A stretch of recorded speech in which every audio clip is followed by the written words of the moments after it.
हजुर ओहो काट्ने बेला लगभग हुँदै गरेको अवस्था ल एकदम अर्को खै त्यो अलि त्यो झिक्नु त यता पनि म तल पनि खिचेर ओहो सेवारो नमस्कार। हजुरको शुभ नाम चाहिँ? शुभ नाम तेजबहादुर लिम्बू।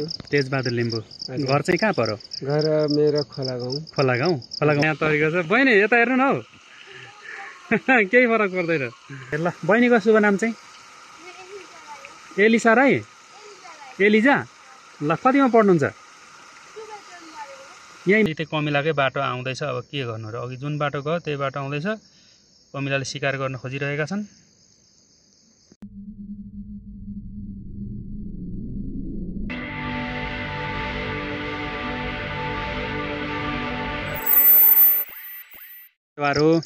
सेवारो नमस्कार। हजुरको शुभ नाम चाहिँ? शुभ नाम तेजबहादुर लिम्बू। तेजबहादुर लिम्बू।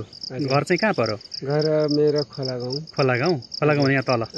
ए त्यहाँ बुद्ध सर्कलतिर हिँडेको घर यतै हो नि होइन? यहीँबाट पर होइन? त्यो अलिकति टर्निङ छ चौतारादेखि होइन, त्यहाँ पार्किङ गर्ने छ। त्यहाँबाट तल जानु जस्ट तल बाइक राखेर। ए बाइक त्यहाँ राख्नुपर्छ। ए ल कहाँ पुगेर आउनुभएको अहिले? अहिले म यता ससुरालदेखि। ए ससुरालदेखि? ए ल सर ल। अनि म त्यहाँ बुद्ध सरलाई एकछिन भेटौँ भनेर जानु लागेको।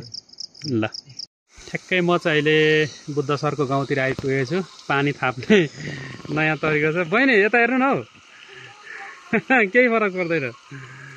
हेर्नु हेर्नु ल। अनि के पानी थाप्ने चलन हो यो डाइरेक्ट ठुलो पानी छ त हिजो आज त? अनि पानी ठुलो छ त?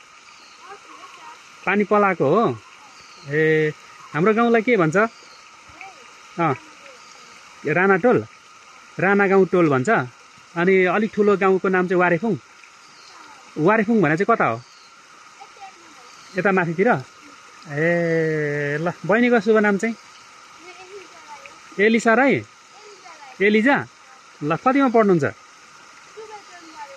यहीँ माथि सरस्वतीमै हो? धरान पढ्नुहुन्छ? ए ल खुसी लाग्यो ल। कति राम्रो ठाउँमा भेट भयो। पानी यस्तो प्राकृतिक थाप्ने ठाउँ छ। पाइपहरू यत्तिकै लानुभएको छ, तर पनि छिट्टो मिठोको लागि आउनुभएको होला हाम्रो बहिनी। ल यस्तो छ ठाउँ चाहिँ। कति सुन्दर हरियाली ठाउँमा म आइपुगेको छु साथीहरू। वरिपरि हेर्दा पनि हरियाली नै हरियाली छ। यहाँ पर चाहिँ एकदमै अघि हाम्रो पानी थाप्ने बहिनी पानी थापिराख्नु भएको छ। यस ठाउँ यस्तो छ। दामी नै भन्नु पर्यो। एकदम सुन्दर हरियाली। हाम्रो देश नेपाल जता गए पनि हरियाली नै हरियाली छ। अनि यहाँ खास आउनुको कारण चाहिँ हाम्रो पुत्का मौरी काट्ने प्लान छ भन्न चाहे। यो चाहिँ राजरानीबाट आउने खदम खोला हो। हिँड्दै अनौठो जीव लड्दै र उठ्दै हिँडिरहेछ र धेरैवटा कमिलाहरूले त्यसलाई खेदी पनि रहेछन्। मलाई लाग्छ निकै गाह्रो छ होला त्यसलाई जिन्दगी बचाउनलाई। धेरैवटा कमिलाले एट्याक गर्छन् तर पनि कुदिरहेछ। यति धेरै कमिलाहरू यताबाट खेदेर आइरहेका छन्। जिन्दगी जिउनलाई जसलाई पनि सङ्घर्ष गाह्रो छ, त्यसलाई के गरौँ भयो। फेरि त्यो कमिलाकै बाटो आउँदैछ। अब के गर्नु र, अघि जुन बाटो गयो त्यही बाटो आउँदैछ। कमिलाले शिकार गर्न खोजिरहेका छन्। माथिबाट चाहिँ यता राजरानी 24 राजरानीबाट आउने खोलो हो यो। र यसको तल बग्दै गएर चाहिँ केराबारी हुँदै तल चाहिँ हाइवे महेन्द्र राजमार्गमा चाहिँ गछिया खोलो भन्ने ठाउँमा पुग्छ। नमस्कार। ल हामी बुद्ध सरसँग भेट भएको छ। हजुर तपाईलाई लोकेसन त भर्सक दिनै नपर्दछ यहाँ भनेपछि हैन? लगभग मोटामोटी सोध्दै स्वागत छ हाम्रो यो सानो राणा गाउँ भन्ने ठाउँमा। ए राणा गाउँ चाहिँ हो सर यसको ठाउँ? यो हामी लगभग 7 घरको टोल छ। डाँडा गाउँको पनि छुट्टै यता। यसलाई चाहिँ डाँडा गाउँ नै पर्यो। ए डाँडा गाउँ नै टोल पर्छ पर्न चाहिँ? ए हजुर हजुर। ए ल आइपुग्यो फाइनल्ली। ल सर ल। यतै तलैबाट त्यो तल खोला गाउँबाट चाहिँ निङ्ला दप्पा जाने होइन? ए ल सर। हामी बुद्ध सरको गाउँमा आइसकेका छौँ। अब आज हामी यहाँ चाहिँ पक्कै पनि पुत्का काट्ने हाम्रो प्लान छ। हेर्दै गरौँ के हुन्छ। पुत्का काट्ने ठाउँ चाहिँ अब हाम्रो यही नै हो। अब कस्तो छ भन्ने कुरा हामी अनभिज्ञ छौँ, हेर्दै जान्छौँ होइन त? कस्तो छ र म कस्तो लाउँछ भन्ने कुरा ठ्याक्कै हामी सोच्दैछौँ। एकदम उडिरहेको चाहिँ यहीँ छ मौरीको घारहरू चाहिँ। बा यही पुत्का हो कि बा अर्कै हुन्छ कि हेरौँ है त। त जताततै राख्नुभएको छ, यता पनि यता यसरी क्रमशः आधुनिक घार मौरी काट्ने क्रममा छौँ हामी। ल हुन्छ सर, मौरी चाहिँ लोकलै हो तर घार चाहिँ आधुनिक घारमा।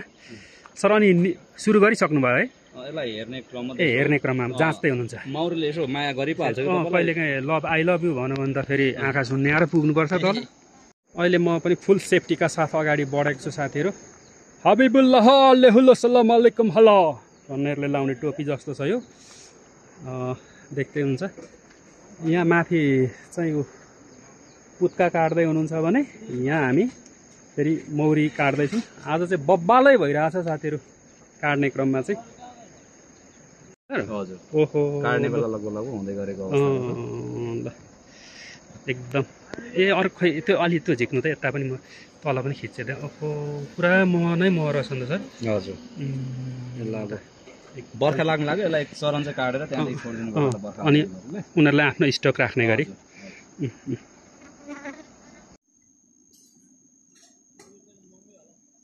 बल हामी मौरी काट्ने अवस्थामा छौँ। त अरू पनि छ यहाँ चाहिँ, यता माथि पनि अरू घार त्यत्तिकै छन्। बाख्रा पाठा चरेको छेउमा त्यता अनि उतातिर त अब पुत्का भइगयो। समयको अभावले काटी चाहिँ हालेन सर, कुनै दिन चाखौँला ल सर ल। कुनै दिन हामीले पनि सूचना जानकारी पायौँ भने गडगडाएर मन बढाएर खाने गरी हामी आउँछौँ नि सर।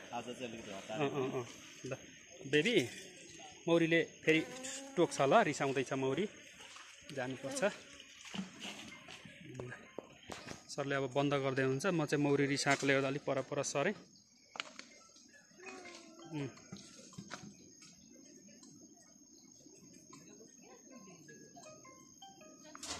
अब यसरी यो चाहिँ मौरीलाई छानो होइन त सर? हजुर सर, यो बर्खामा पानीदेखि गर्छु। यो टिन हावाले उडाउँछ होला, ढुङ्गाले थिच्नुहुन्छ? एउटा ढुङ्गाले चाहिँ काँटी कब्जाको काम चाहिँ त्यसले गर्छ। हजुर। अब मौरी रिसायो है।